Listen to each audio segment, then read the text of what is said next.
বারি সিদ্দিকের গানও শোনা যাবে।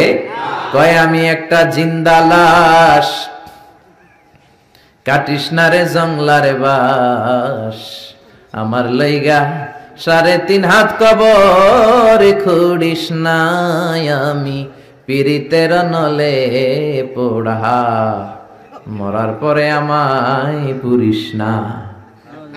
আছে না নাই? প্রথম লাইনে বলে আমারে কবর দিস না, দ্বিতীয় লাইনে বলে আমারে শ্মশানে পুরিস না।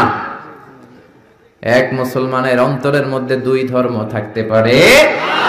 মুসলমানকে আগুনে জ্বালানো হয় না, মুসলমান মরার পরেও তার একটা সম্মান আছে না নাই?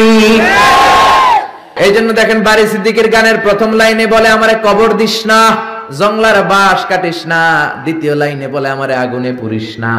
তাহলে তুমি মুসলমান নাকি হিন্দু? ভেজাল আছে না নাই? আছে না নাই?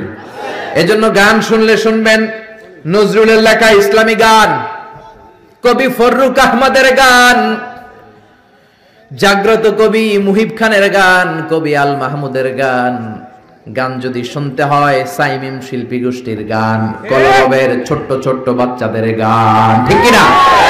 সালাতে কায়েম করো, সালাতে কায়েম করো, হবে সম্মানী তুমি, হবে জান্নাতি তুমি, হবে সম্মানী তুমি, হবে জান্নাতি তুমি। সালাত তোমার অঙ্গে মাখো, সঙ্গে রাখো, তবেই তো মুমিন। রাব্বিয়াল আলা, রাব্বিয়াল আযীম। আল্লাহু আকবার। কি সুন্দর বাচ্চাগুলো পাগড়ি পরে গান গায়, এগুলো শিখানোর দরকার আছে না নেই?